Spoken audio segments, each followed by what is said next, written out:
انس رضی الله عنه وی پیغمبر علیه الصلاۃ والسلام حضرت عمر رضی الله عنه ته یو جوبه د ریخم ولېږله نو حدیث مبارک کې نور احادیث کې شته چې نبی علیه السلام خو د نارینهو دپاره د ریخمو نه منع کړې ده نو عمر رضی الله عنه سره په دې باندې فکر پیدا شو چې حضرت تاسو منع کړی زه به څنګه استعمالوم هغه بیا یو خپل دوست ته ورکړی وه عمر رضی الله عنه او هغه دوست یې په 2000 درهم باندې بیا هغه جوبې خرڅه کړې وه نو پیغمبر علیه الصلاۃ والسلام ته چې بیا پته ولګېد عمر صاحب ته ووی تا ته خو ما دې لپاره نه و درلېږلی چې ته نور خلکو ته ورکړه یا به یې ټوکړې کړې وه کور کې زنانو به استعمال کړی وه ځکه د زنانو دپاره جایز دي یا به دې خرڅه کړی پیسې به دې په کار راوستې وي اوس که یو کس سوال وکړي چېرې یو څیز هغه د نارینهو دپاره حرام وي او هغه بیا خرڅول او بیا د هغه پیسو نه پیدا اخیستل نو بعضې څیزونه داسې دي چې د هغې لکه حرام دي شراب شو اوس د دې اخیستل خرڅول دا دواړه هغه حرام دي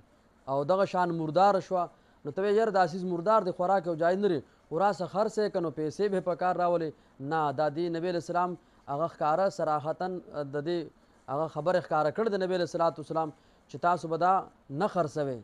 او دغه شان وازګه هم یاده کړه خو وازګه هغه په یهودو باندې حرام نو د حدیث خلاصه دار وته چې اوسني وخت کې ریخم د نارینهو دپاره جایز نه دي بعضې نوجوانان لکه دا چمکتار ولګي نو بعضې ټیلران ویره دې کې ریخم لګېدلی دي نورو حدیثو کې شته چې د لږ اجازت پیغمبر علیه الصلاۃ والسلام ورکړی دی نو دا هغه کثرت کې نه راځي دا معمولي وي د دې اجازت شته